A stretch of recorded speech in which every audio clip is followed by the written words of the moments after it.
4 Celsius in the south, 18 to 21 in the north. So feeling pleasant with the lighter winds and where we do get some bright spells, but certainly no return of last week's heat on the horizon. Now into Thursday morning, early hours, we'll see thicker cloud across some central parts of the UK. Areas of rain or showers here. Either side of that, some clear spells, but with a cloudier night on the whole, it's a milder night. Temperatures in some urban areas not tipping below 16 Celsius. Now the cloud and the showers across North Wales, North Midlands into northern England continues to march north during Thursday morning. Cloud builds elsewhere and further showers will bubble up in places, but there'll also be some sunshine coming through. And Friday sees further showers in the north and the west, likewise on Saturday, but at the same time it will turn warmer. Coming up on Dan Wootton tonight, he stood up to the cancel culture mob and left one of the world's most successful bands. Now Winston Marshall is thriving as a political podcaster. I'll sit down with the former Mumford & Sons musician to get his take. Plus, is the BBC guilty of ageism? I'll hear from legendary broadcaster Liz Kershaw, who claims that after 20 years of working on BBC Radio 6 Music, she was sacked simply for being a woman over 60. There will also be fierce opinion from Nigel Farage and women's rights activist Sharon Davies, and I'll round up the headlines for the day with my superstar panel: former Daily Star editor Dawn Neeson, former Tory London mayoral candidate Sean Bailey, and author and journalist Rebecca Reid. That's Dan Wootton tonight, Monday to Thursday from 9 p.m. till 11 p.m. on GB News.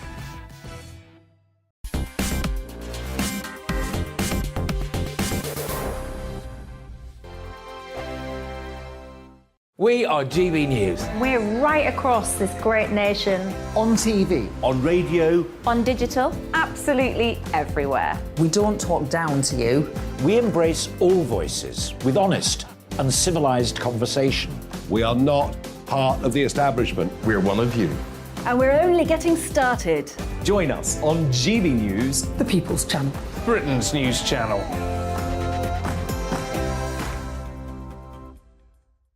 Hi there, it's Stephen and Anne.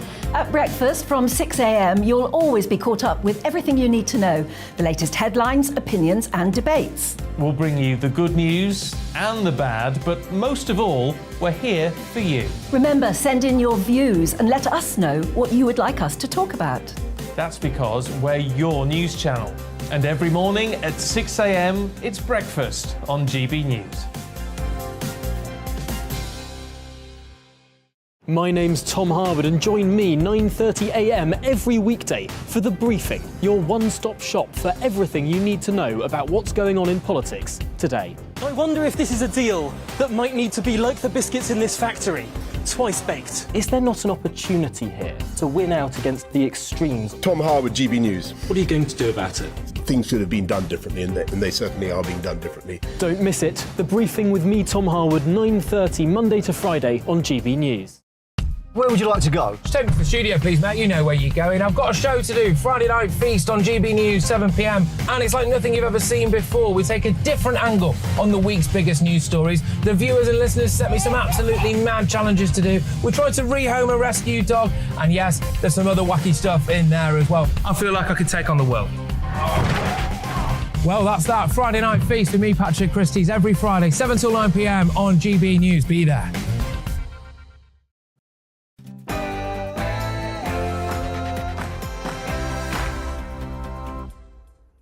Hey, welcome along. Dramatic scenes at tonight's Tory leadership debate. We wish Kate McCann all the best. That's a terrible thing to happen to anyone live on television, and we hope she is certainly okay. For my part, I'm very sorry that the debate got curtailed, because I wanted to see whether they'd ask any questions about anything I was interested in. Anything real, anything that affects your life. Did they have any questions lined up, for example, about the food supply? The climate crowd have decided to up the ante and target farmers from Sri Lanka to the Netherlands to Canada. Are they going to get away with it? Eva Vlaardingerbroek is here on that. And what's up with the eco-pandering of these conservative so-called leaders. Lois Perry is going to weigh in. The useless British police won't protect vulnerable girls in Oldham and Telford, but they will get you if you're impertinent enough to complain about the uselessness of the police. And are you ready for the monkeypox vaccine?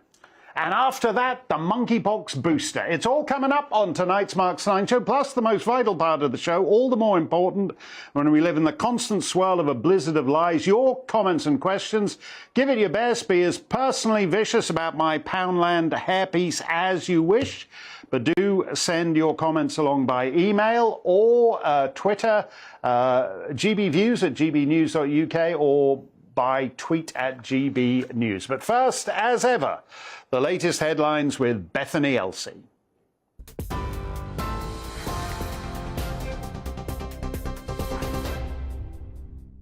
Mark, thank you. Good evening. I am Bethany Elsey, here to get you up to date from the GB newsroom.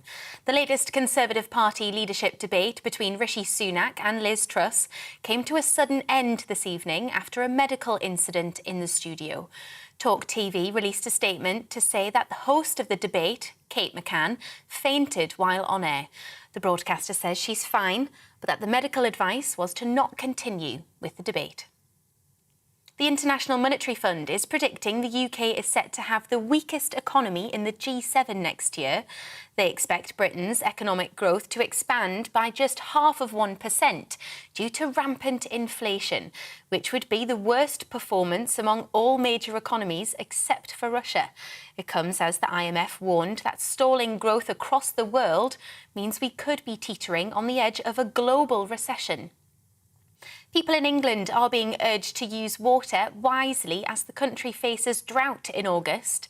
The Environment Agency is warning the dry conditions have been exacerbated by record high temperatures and lower than normal rainfall so far this year. Most of England has moved into prolonged dry weather status, and the group is now taking precautionary measures to mitigate the impacts. Network Rail is advising people not to travel by train tomorrow unless absolutely necessary, due to another day of strikes. More than 40,000 members of the RMT union and 14 train operators will walk out in a long dispute over jobs, pay and conditions. Network Rail says only 20% of services will run, and some places will have no trains at all.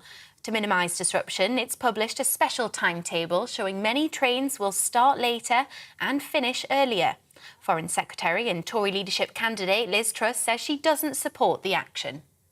I would legislate to make sure there are essential services on our railway. It is completely wrong that the travelling public are being held ransom by militant unions. We can't allow that to happen. We need to make sure our essential services run. On TV, online and DAB+ radio, this is GB News. Now let's get back to Mark.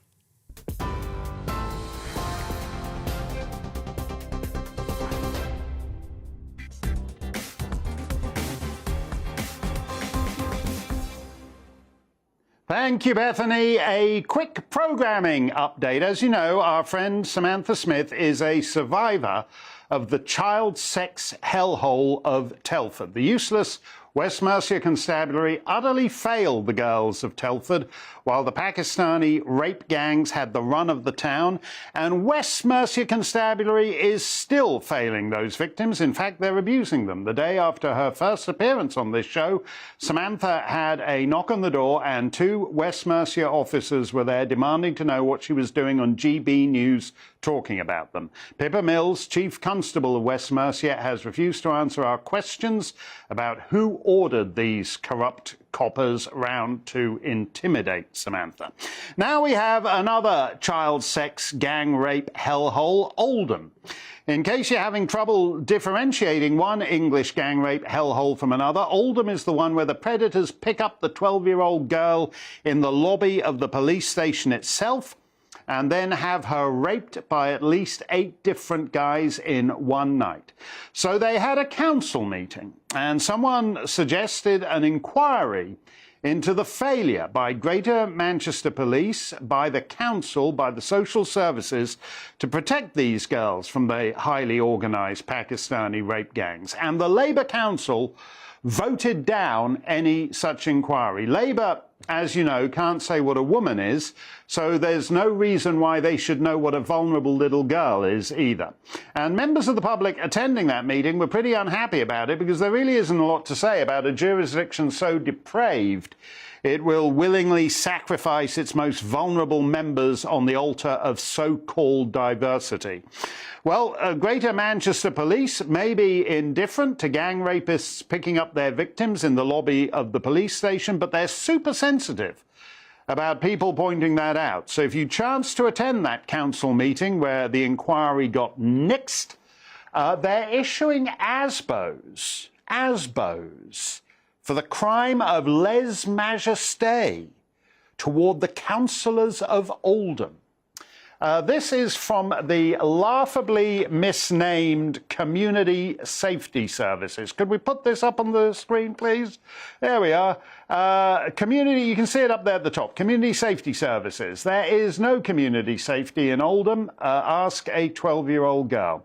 Quote, during the full council meetings on the 27th June and the 13th July, you were identified as engaging in the following behaviour, intentionally or recklessly, causing a public nuisance. Ooh, banging on the safety barrier. Ooh, this is in a town, Oldham, where, as I said, 12-year-old girls get taken from the lobby of the cop shop and raped by 8 guys in a single night. That can happen in Oldham, and they're all relaxed about it. But bang on the safety barrier.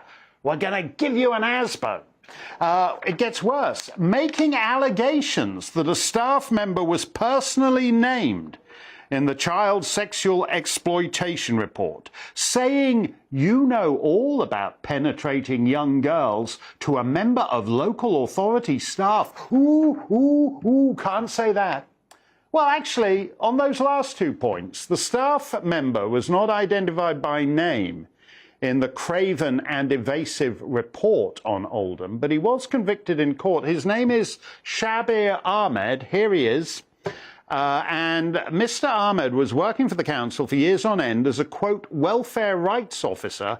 Even though his extracurricular activities were well known to police, he ran his grooming gang. This is Oldham. He ran his grooming gang out of the welfare office. So we know that at least one member of local authority staff knew, quote, all about penetrating young girls. And in a free society, one ought to be able to point out that the head honcho of the child rapists is a council employee without getting served with an ASBO and being banned from all public meetings. So, as in West Mercia, Greater Manchester would rather punish the community than do their job of protecting the community. As we did with Pippa Mills in West Mercia, we invited Manchester's chief constable, that's this guy, to come on the show and tell us who's issuing these ASBOs and why. This is Greater Manchester's response, quote, this correspondence was not officially approved or sent by Greater Manchester Police, and it is not GMP's responsibility to determine who can attend a council meeting. Our only involvement was to investigate any criminal offences that may have taken place at recent meetings of Oldham Council. One person has been arrested and bailed. Criminal offences that may have taken, like banging on the barrier, picking up girls in the police station and gang raping them. That's apparently not a criminal offence in Greater Manchester, but banging on the safety barrier is. I find it odd that they're denying it's anything to do with Greater Manchester Police, because as you can see, the badge of Greater Manchester Police is there in the top left-hand corner. And the council confirmed to us a couple of hours ago that the Greater Manchester Police are investigating the meeting. But there it is. There is the badge of Greater Manchester Police right up there in the left. That's how bad the crisis in British policing is. Knaves and varlets are now breaking into the Greater Manchester Police stationery cupboard and stealing their letterheads. A reminder of Palm Sandhu's chilling statistic from yesterday's show. In this benighted kingdom, only 1.3% of reported crimes result in even a summons, never mind a conviction. But Greater Manchester, whether Coppers or Council, has decided to prioritise ASBOs if you're a citizen sufficiently impertinent to be upset about child rape in Oldham. Let me know what you think by emailing me, gbviews@gbnews.uk. The permanent emergency continues around the free world. The experiment of the last 2.5 years told our rulers that at least half the population is happy to put up with whatever you're minded to do to us. So quite naturally, the elites want to keep these all-powerful tools to hand and continue restraining our freedom of speech, our freedom of movement, and our freedom to have a slap-up Sunday roast with all the trimmings. George, I can hear farmers all over the small country of ours shocked and perhaps screaming at their televisions because they're saying, are you saying all animal farming, and in your opinion, really needs to stop? Yes, it does. It really does. It's a bit like leaving fossil fuels in the ground. Unless we do that, we've really got very little chance indeed of preventing this domino effect of system collapse right across Earth systems, which basically makes the planet uninhabitable. So eating meat and milk and eggs is an indulgence we cannot afford. And the solution that is to make food an indulgence you cannot afford by demanding reductions in fertilizer use, such as Jacinda Trudeau has just announced he's going to bring in Canada. So that will put farmers out of business and put their land on the market where it can be bought by farmer Bill Gates and other woke billionaires anxious to bust into the barnyard business. And they can use the land for more environmentally friendly purposes, such as breeding insects for you to eat instead of cheeseburgers, or converting it into a housing accommodation for Somali refugees. Climate change justifies anything, including restrictions on freedom of movement. Have you been irritated by all the cancelled flights this summer? Well, the easiest way to reduce flight cancellations is not to schedule flights in the first place. Quote, Amsterdam's Schiphol Airport is the first to limit flights to fight climate change. Oh, and you thought airports were in the transportation business. No, no, no. Turns out they'd rather be in the planet-saving business. Eva Vladingerbroek joins us from her native sod in the Netherlands. And Eva, it's serious this, that they somehow figured out that, OK, we can use public health to control people's lives. What's the next thing we can do? Food. And they're quite serious about it, aren't they? Oh, they're very serious about it because, as you said, even more so than health, I think controlling the food supply is probably the best way that you control people. If you control when and what they can eat, you know, if you have food shortages, the first thing that comes to mind is that there will be riots. I suppose that the state will then come in and say, oh, we need to prevent those. So we need equal distribution of food. And they never lay the blame with themselves, of course, even though they are the ones that are cutting the cattle farms. They're the ones that are taking our farmers' land away. No, instead, they'll say it's Putin doing this all to us. It's climate change that is causing the crops to go bad. And, oh, by the way, you ordinary man, you civilian, you have to pay for it and you have to give up your rights and you have to eat crickets from now on and you have to stay in your room and you just have to shut up and say exactly what we want you to say. Do you think people are going to put up with that? I mean, the thing about politics, you and I have talked about freedom of speech and freedom of religion and freedom of... They can all seem pretty abstract to people unless you're actively involved in political debate. But food is about as basic as it gets. Do you think people are really going to put up with being told you can't have roast beef, you got to eat crickets?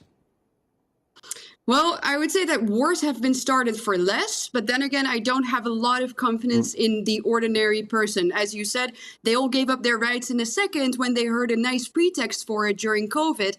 Well, there, of course, are thinkable, nice pretexts for all of the rights that we're now losing, including if you would lose your foods. If they say it's absolutely necessary for the climate, like what they do now with the farmers, you see that a lot of people, for some reason, just seem to accept that and believe it.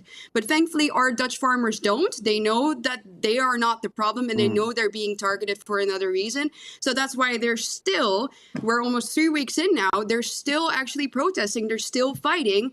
And I do think that the support in the Netherlands, but also internationally, is growing for them, because people are starting to see, hey, wait a minute, this is not just something that happens to the Dutch farmers. Now Trudeau is doing it too. That 2030 agenda doesn't sound all that great for me. What kind of support, Eva, are they getting from ordinary middle-class urban Dutch people living in flats in Amsterdam and Rotterdam? Are they with the farmers? Well, I wouldn't say that Amsterdam and Rotterdam are the best places to go. I think the moment you go towards the countryside, though, that's where you'll find people who will support them. If anything, Amsterdam is the most World Economic Forum dream that you could possibly imagine, I suppose. Everyone's stuck in tiny apartments, not being able to drive cars because it's too expensive. It's their absolute dream, and that's the type of world that they have in store for us anyway. And we see it with the farmers. We see it also with the airport. I'm sure we'll touch on that in a little bit. It's really clear what they want to do with us. It's control. It's control of what you say. It's control of where you go. That's the way that they want to isolate us and cut us loose, I think, from other people. And that way you can't really resist anyway. Well, once upon a time, in order to prevent people getting around, you had to build a Berlin Wall. You had to drop an Iron Curtain down the middle of Europe. Now, the biggest airport in your country has just said, "Oh, no, we don't need a Berlin Wall. We're just going to cancel flights because of climate change." Yes, they are cutting flights by 12%. So the flights have never been back to the normal rates, the ones that we saw before COVID in 2019. And now they're saying, oh, by the way, we're not going back to that anyway. We're just cutting it by 12%. So we don't only take off the burden from the people that are working there because we have a staff shortage. That's what you hear constantly. But also we're doing this to protect nature and to protect the climate. So they're going to cut it by 12%. Imagine what that means. That means that the prices are going to go up by at least 12%. And they're already through the roof anyway. So again, it is not for me, but it is, or not for thee, but it is for me. The elites will be able to fly. They will be the ones that are able to afford it. But the ordinary man, once again, you're going to eat crickets. You're going to be in your room and forget about that nice holiday in the summer. Forget about escaping from your miserable life and your miserable 9-to-5 job. It's not in the stars for you anymore if you let this happen. Yeah, it's amazing to me. You know, their Monday night poker game in hell, Stalin, Hitler, Chairman Mao and Pol Pot must be kicking themselves because they'd be saying, oh my God, if only we'd said, we're doing this for the future of the planet. We could have got away with doing anything we want and we'd still be in power today. How long are people going to put up with this rubbish? Oh, absolutely. You're so right. And that's the danger about modern day tyranny. The pretty words, the nice pretext, obviously we don't look at one man who is a tyrannical figure sitting in a throne that will come down on you with harsh violence. No, you will be banned off of Twitter instead. You will be confined in your little apartment. You will work your remote job and get your food delivered to you. That's not even real food because Bill Gates made it and it's some synthetic, I don't know what burger. That's how they do it. They numb you. We are sheep being seduced, being subdued. That's what's happening. Yeah, well, the idea of Bill Gates being in charge of the world's... So basically, we're going to get the Windows 98 version of a diet. And that's what we're going to be. You'll be... Forget all the other diets. You're going to be on the Windows 98 diet worldwide, thanks to Bill Gates. And, you're seriously going to take off the pounds with that one. Thank you very much, Eva. Don't miss that last flight out of Amsterdam. They're booking seats on the last plane out of Schiphol Airport right now. Your reaction up next, plus Lois Perry on where all this is headed ultimately. Natalie Winters is here on the March of the Monkeypox. Claire Craig on the shifting narrative. Stick around, we're coming right back on GB News.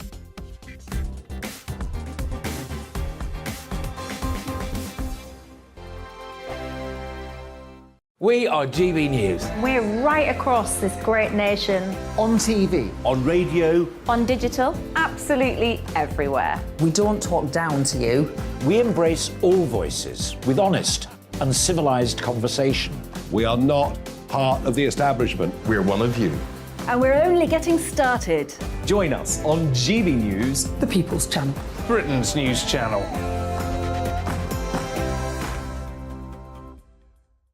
Hi there, it's Stephen and Anne. At breakfast from 6 a.m, you'll always be caught up with everything you need to know, the latest headlines, opinions and debates. We'll bring you the good news and the bad, but most of all, we're here for you. Remember, send in your views and let us know what you would like us to talk about. That's because we're your news channel. And every morning at 6 a.m, it's breakfast on GB News. My name's Tom Harwood and join me 9:30 a.m. every weekday for The Briefing, your one-stop shop for everything you need to know about what's going on in politics today. I wonder if this is a deal that might need to be like the biscuits in this factory, twice baked. Is there not an opportunity here to win out against the extremes? Tom Harwood, GB News. What are you going to do about it? Things should have been done differently, and they certainly are being done differently. Don't miss it. The Briefing with me, Tom Harwood, 9:30 Monday to Friday on GB News. Where would you like to go? Just take me to the studio, please, Matt. You know where you're going. I've got a show to do. Friday Night Feast on GB News, 7 p.m. And it's like nothing you've ever seen before. We take a different angle on the week's biggest news stories. The viewers and listeners set me some absolutely mad challenges to do. We tried to rehome a rescue dog. And yes, there's some other wacky stuff in there as well. I feel like I could take on the world. Well, that's that. Friday Night Feast with me, Patrick Christie's, every Friday, 7 till 9 p.m. on GB News. Be there.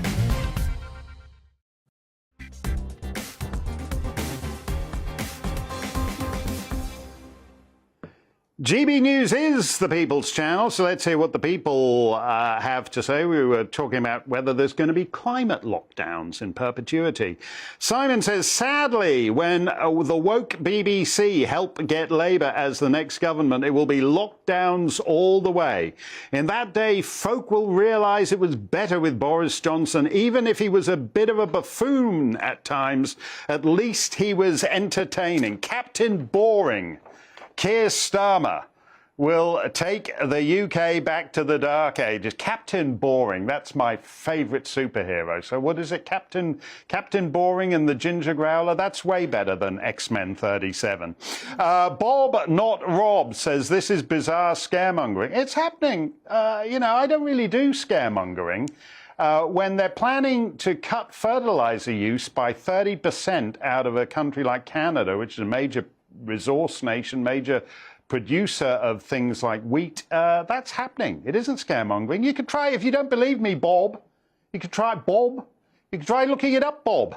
John says, will the economic migrants be locked down in their hotels with the heating on full and 3 square meals a day, watching Netflix, insulated from the third world oppression beyond reception? Yeah, it would be culturally discriminatory not to let all the people once they convert all these farms into accommodation for alleged Somali refugees, they're going to have to be equipped with full, entirely compatible, culturally appropriate meals 3 times a day. But you'll get used to the cockroach sandwich after a while, John. And Crypto says they'll be doing it every 5 minutes now.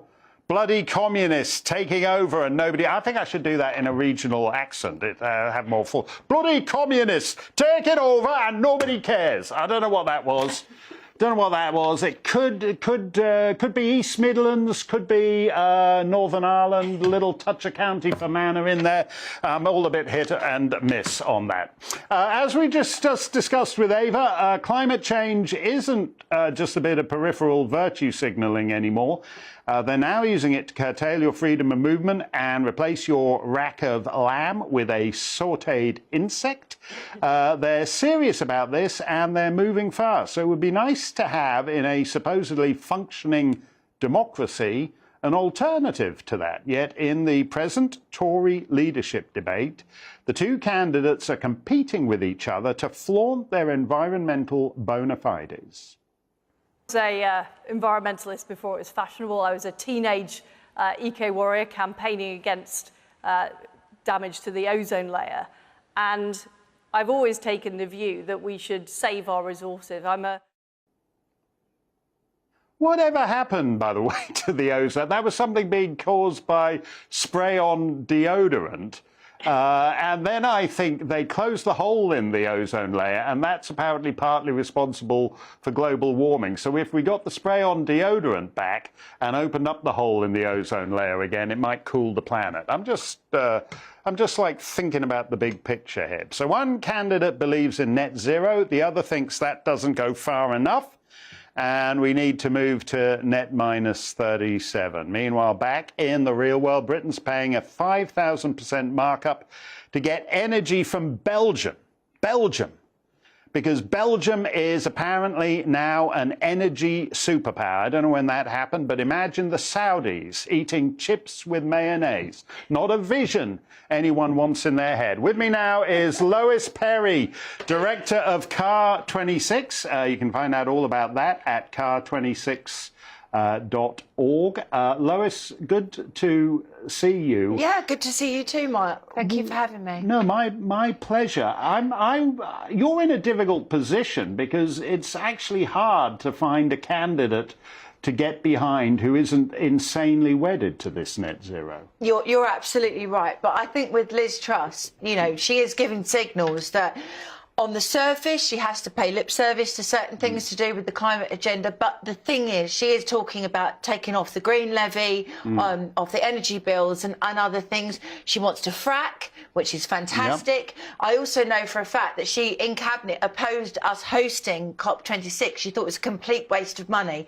So even though she obviously has to say what she needs to say, compared to Rishi, I mean, Rishi loves it. He's totally enthralled to the whole thing, the whole green agenda. His 9-year-old is directing policy.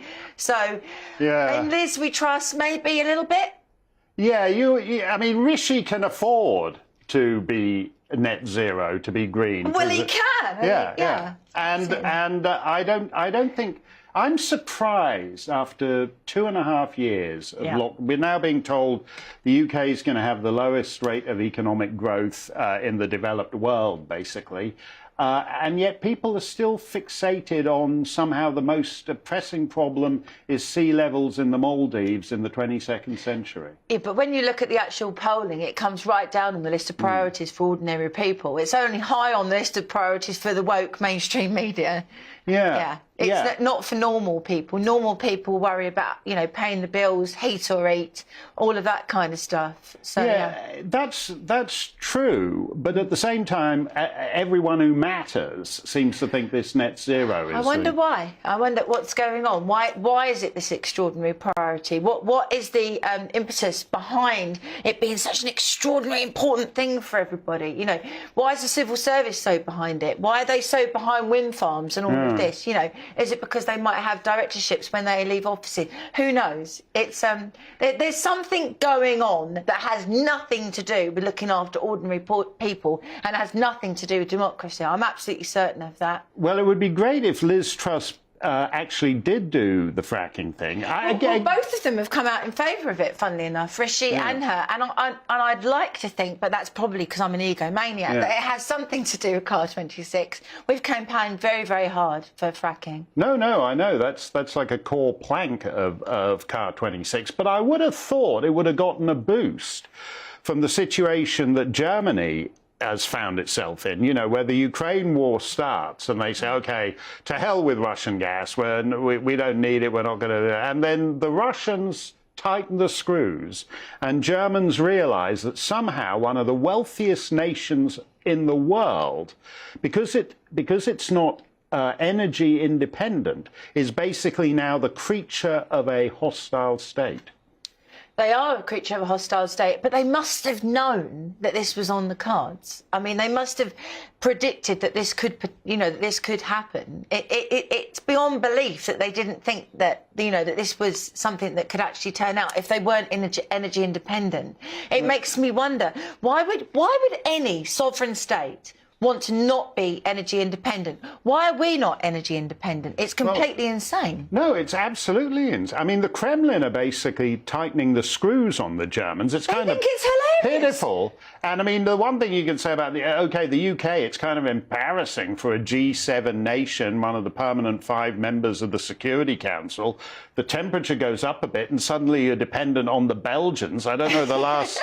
When was the last time anyone was... from Belgium. What? It's Tintin from Belgium. Yeah, Tintin's Belgian. Yeah, that's the only thing I associate with them. And as you say, chips and beer and mayonnaise. But not being able to switch on my electricity at night. No, it's humiliating, isn't it, Mark? Yeah. No, I don't understand how people don't see where this is going to go. Because we need to frack. We need to frack now. We've got enough energy to supply us for at least 100 years. We need to go for gold. We need to stop denying licences for extracting energy from our own soil. It's absolutely ludicrous. We are completely and utterly capable of not doing what anybody else wants to do and being a completely sovereign, independent energy state.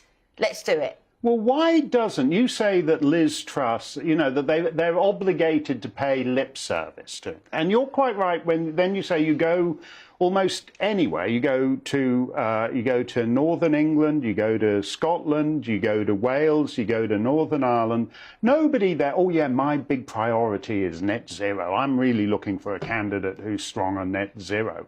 Why don't they just say net zero is look, we've had COVID, we've got a war, we've got a collapsed economy, we can't afford the indulgences of 2019. The problem is you've got an international agenda which is pushing for CO2 reduction. And as much as we try to be immune from it, we can't be completely immune, But the fact that we're not in Europe is a good thing, is a very good thing. And if Labour got back in, we are absolutely stuckered. We really are, because we have to do exactly what Europe says. But at the moment, we're in a lovely position where we can put our middle fingers up to the whole net zero thing. And our government needs to take advantage of that. They really do. But the only candidate that I personally believe will do that is Liz Truss. Rishi Sunak is totally in bed with all of that international net zero agenda. And he is a very dangerous person. I'm firmly of that belief. I really am. And you're convinced that Liz Truss, despite the fact when she's rhapsodising about the ozone layer. I know. I don't know that I'd heard the phrase ozone layer in... No, I haven't since Blue Peter in the 90s. When I thought I couldn't use deodorant, mind you, I didn't need to use deodorant yet at that point, because I was only 8 years old. But no, that's the other thing. We're going to be eating cockroaches and we're all going to stink. This is the globalist plan for us. And we won't need to social distance because nobody will want to go within 6 foot of anyone. Nobody will want to come anywhere near us. Look, do you know what? There's 2 candidates. If I have to choose, and I do have to choose, it would be Liz Truss. I mean, the thing is, with Boris Johnson, he didn't believe any of this net zero stuff. I'm absolutely convinced of it, but unfortunately, he was married to somebody that did. I had lunch with Boris years ago. I had a lunch with Boris. You don't want to know about my lunch with Boris. I bet it was very different to yours. I went to bed because he was, at that point, he the one thing we didn't agree on a lot, but this is a long time ago, but he said, oh, this climate change is complete blank, and I can't use the word. No, absolutely. He said the same thing to me. Complete nonsense. Yeah. So he didn't believe in it at all. So what is it? Is it his wife, or is it that he went to Davos and they injected the thing into his arm and he comes out like an automaton talking about net zero? What, like they're going to cut off all our giving us money as a nation or something like that? I don't know. No, there's something, and his dad is crazy for the net zero too. So I don't know. Look, I don't know, but all I know is that Boris didn't believe a word of what he was saying. Okay. But now, he's gone, and I firmly believe that Liz Truss, she has to have a certain line Okay. But she, but I think she's better than Rishi. That's my personal belief. But we'll see, won't we? We'll see. Okay, I would love it if someone just came out and, as Boris said at my lunch and Lois's lunch all those years ago, this climate change is complete blank. That's what I'm looking for in a so-called Conservative leader. Thank you very much, Lois. Thank you. You can go to car26.org and find out, and she's having some success with the fracking. The fracking thing is making a difference with the would-be leaders of our nation. The March of the Monkeypox is picking up pace. Dr. Tedros, the head honcho at the World Health Organization, is now the personal physician for all 7.9 billion people on the planet. He's not a doctor in the sense that he can take out your appendix, but he can take out the global economy, which, when you think about it, is even more impressive. They do have a few actual doctors at the WHO in lowly minimum wage positions, and on their committee, they voted not to make the monkeypox a global health emergency. But Dr. Tedros, for the first time in the WHO's history, decided to overrule them single-handedly. Reasons, I have decided that the global monkeypox outbreak represents a public health emergency of international concern. Oh, yeah. Dr. Tedros, thank you very much. He has a doctorate in one-party state totalitarian enforcement studies from Addis Ababa Polytechnic, so he knows what he's talking about. He's a member of the Tigray People's Liberation Front in Ethiopia. And that's certainly what I'm looking for in a GP. So the monkeypox has been upgraded, and you know what that means. Jabba, jabba, jabba, jabba, jabba, jabba, jabba, said the monkey to the chimp. Go. Dabba, dabba, dabba, dabba, dabba, dabba, dabba, said the chimpy to the monk. Dabba, dabba, dabba, dabba, dabba, dabba, dabba, said the monkey to the chimp. Yeah, jabba, jabba, jabba, jabba, jabba, jabba, jabba, jabba. And just like that, monkeypox vaccine stocks are suddenly soaring. Natalie Winters from the National Pulse joins us. Natalie, have you sold all your AstraZeneca and sunk it into monkeypox vaccine? Thank you so much for having me. You know, here we go again. It seems that we keep having these situations where big pharma seems to be getting their way, whether it's with vaccine mandates for COVID. Now we see the same surge and skyrocketing going on with regard to monkeypox. And I think something that's really interesting to note about Tedros, before he joined the World Health Organization in his home country of Ethiopia when he was serving in government, Chinese Communist Party investment hit a record high in Ethiopia at that time. And he was pretty influential in the country. And you can actually read old press releases how he met with a lot of these Chinese Communist Party ministers to help facilitate this investment.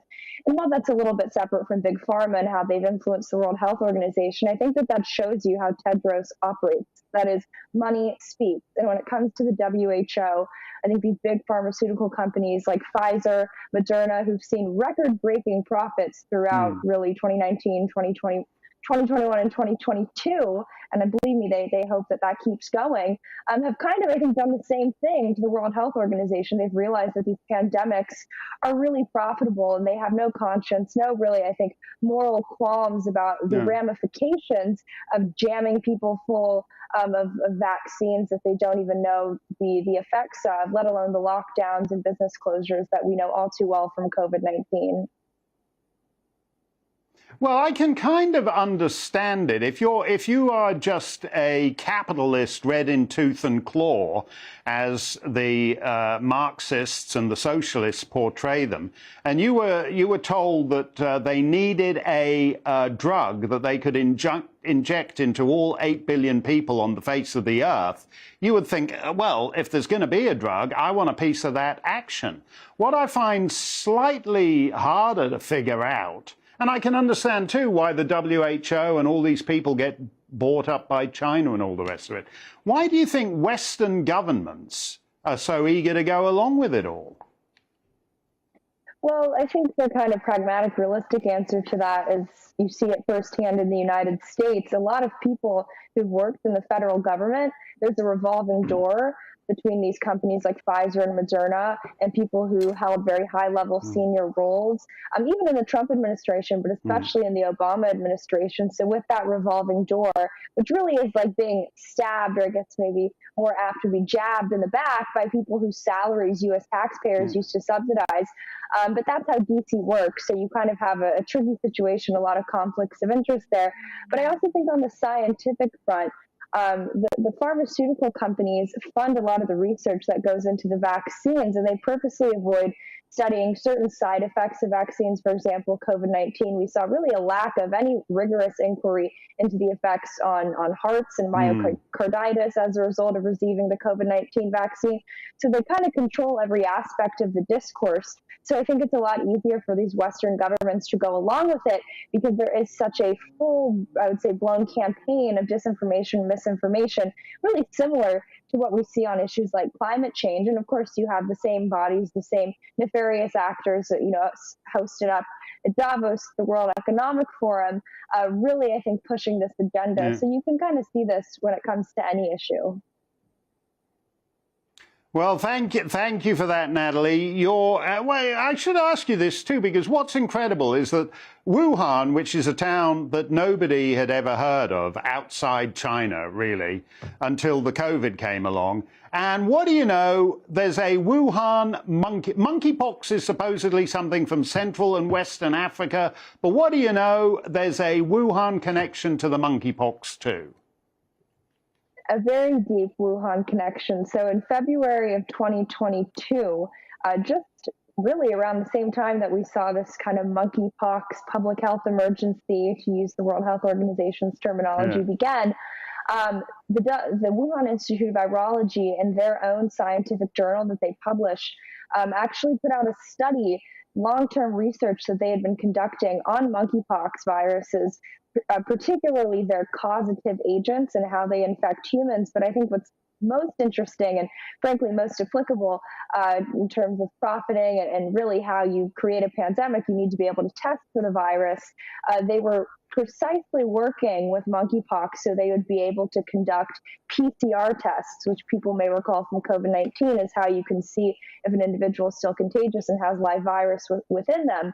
So very curious timing that the Wuhan Institute of Virology would be making sure just that they would be able to get numbers of monkeypox. So, a few months later, we could be in a public health emergency of the monkeypox virus.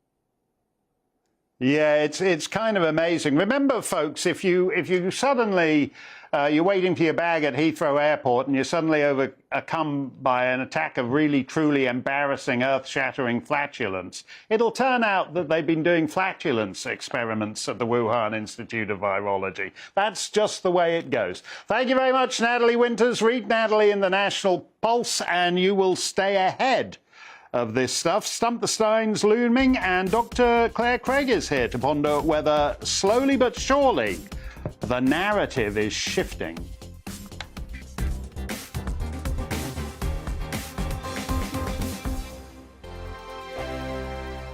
We are GB News. We're right across this great nation.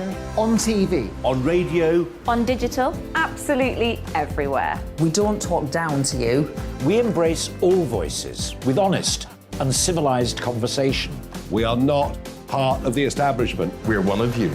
And we're only getting started. Join us on GB News, The People's Channel. Britain's news channel.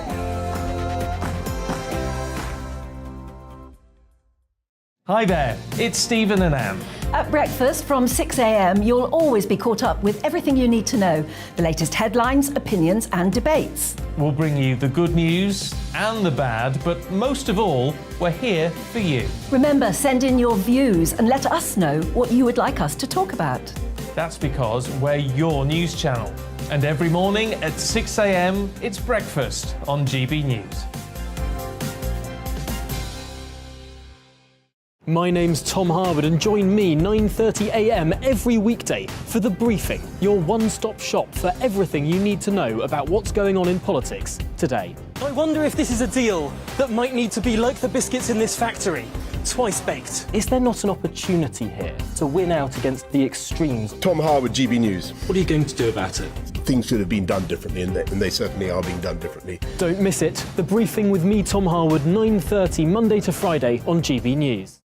Where would you like to go? Just take me to the studio, please, mate. You know where you're going. I've got a show to do. Friday Night Feast on GB News, 7 p.m. And it's like nothing you've ever seen before. We take a different angle on the week's biggest news stories. The viewers and listeners set me some absolutely mad challenges to do. We tried to rehome a rescue dog. And yes, there's some other wacky stuff in there as well. I feel like I could take on the world. Well, that's that. Friday Night Feast with me, Patrick Christie's, every Friday, 7 till 9 p.m. on GB News. Be there.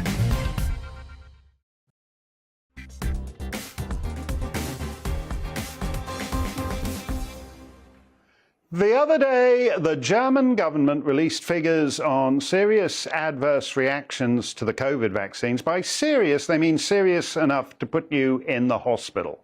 They said it was 1 in 5,000 doses. Now, careful here, that's not people, but doses.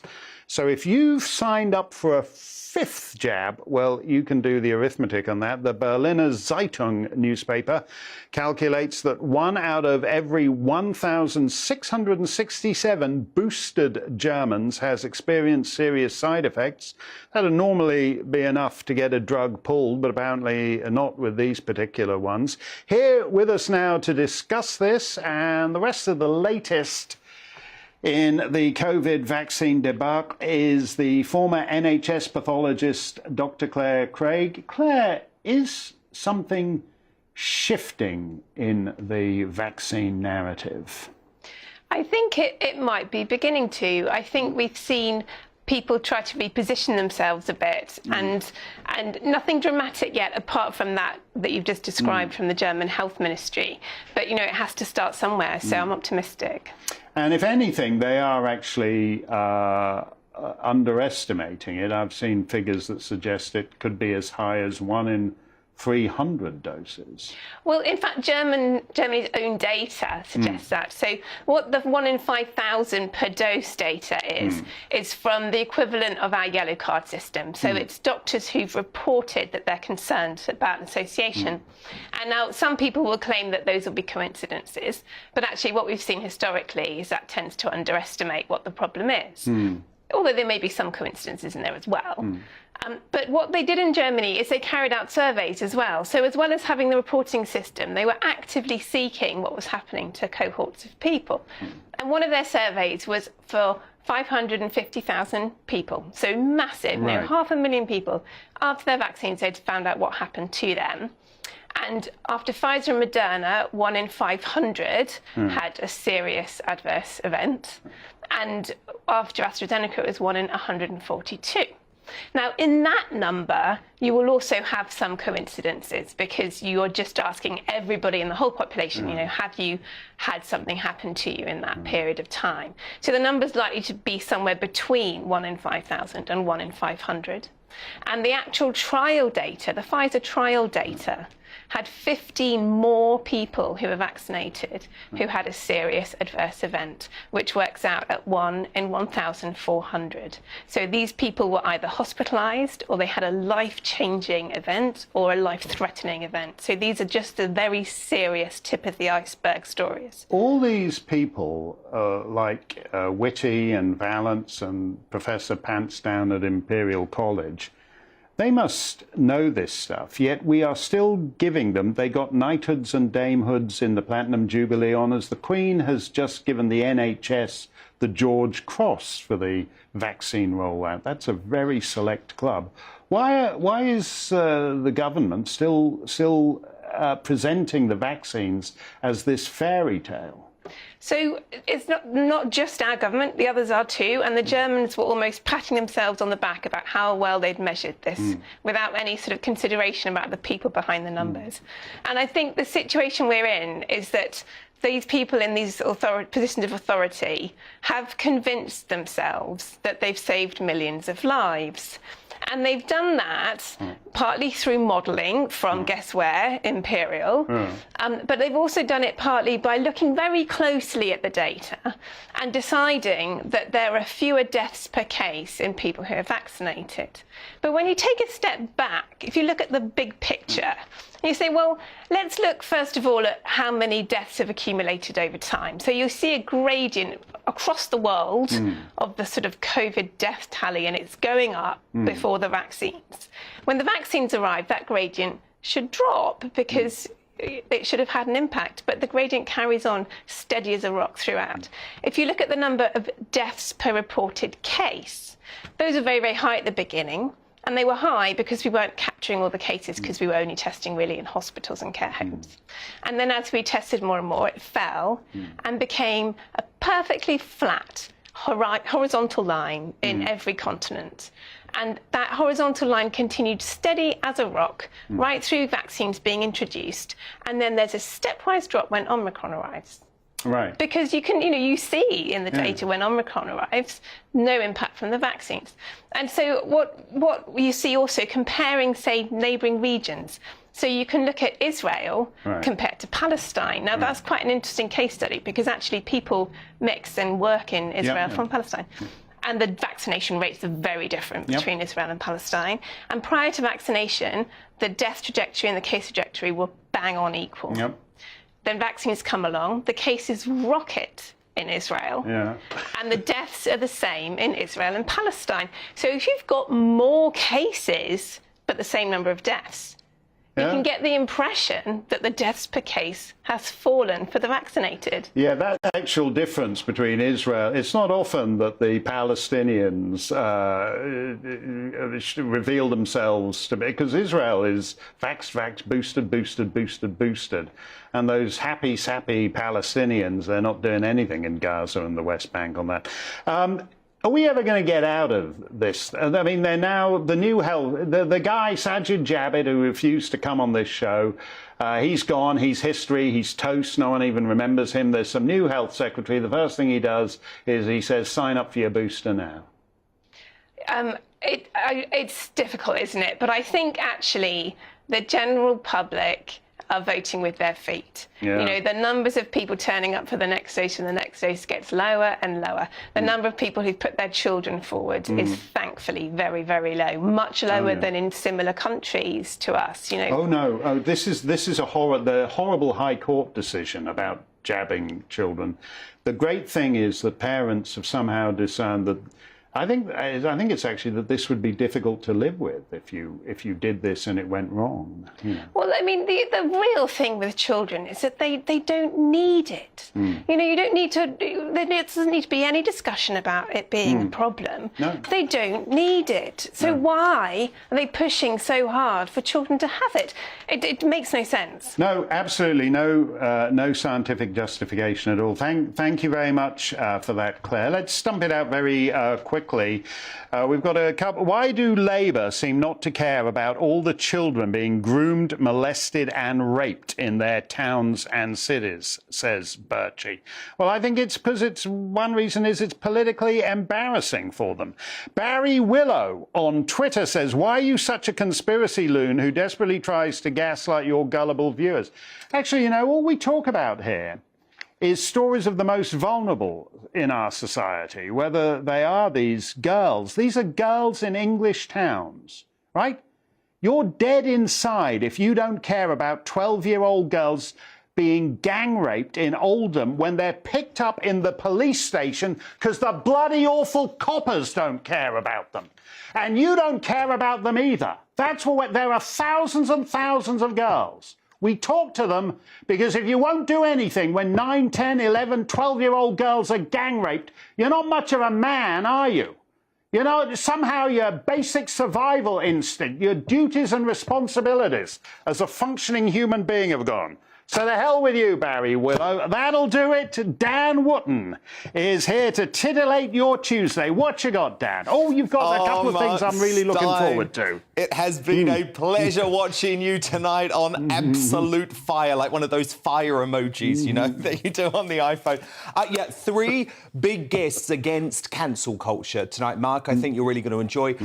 Winston Marshall, who was brave enough to leave Mumford & Sons so that he could express his political views.